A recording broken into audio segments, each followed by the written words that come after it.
প্রতিদিন আসরের নামাজের পর জিনের আসর, ময়মনসিংহে রহস্যজনক ঘটনা। মোহাম্মদ আসাদুজ্জামান আস্তারের পাঠানো তথ্যচিত্রে থাকছে ডেস্ক রিপোর্ট। ময়মনসিংহ শহরের কেওয়াটখালী রেলওয়ে জামে মসজিদে প্রতিদিন আসরের নামাজের পর এক কিশোরকে ঘিরে ঘটেছে এক রহস্যজনক ও ভৌতিক ঘটনা। স্থানীয়দের দাবি, নামাজ শেষ হওয়ার কিছুক্ষণের মধ্যেই ছেলেটিকে ধরে জিনে। প্রত্যক্ষদর্শীরা জানান, প্রতিদিন নির্দিষ্ট সময়ে ছেলেটির আচরণ অস্বাভাবিক হয়ে ওঠে। মসজিদের হুজুর তেলাওয়াত শুরু করলে ছেলেটি কাঁপতে থাকেন এবং পরিবর্তিত কণ্ঠে কথা বলতে শুরু করে। সে সময় জিনের ভেতর থেকে কথাগুলো আসে বলেও দাবি করেন উপস্থিত অনেকেই। জানা গেছে, ছেলেটি একবার অসাবধানতাবশত জিনের পায়ে আঘাত করেছিলেন।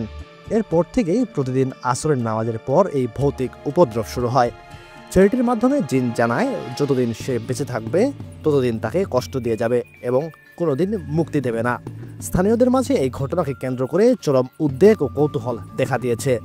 অনেকে এই বিষয়টিকে জিনের আসর বলে মনে করছেন, আবার কেউ কেউ মানসিক সমস্যাও হতে পারে বলে সন্দেহ করছেন। মসজিদের হুজুর ও অভিজ্ঞ হাফেজরা নিয়মিত দোয়া, দুরূদ, রুকাইয়া ও তেলাওয়াতের মাধ্যমে ছেলেটির জন্য শিফা কামনা করছেন। ঘটনাটি নিয়ে এলাকার মানুষের মধ্যে ব্যাপক আলোচনা সমালোচনা চলছে।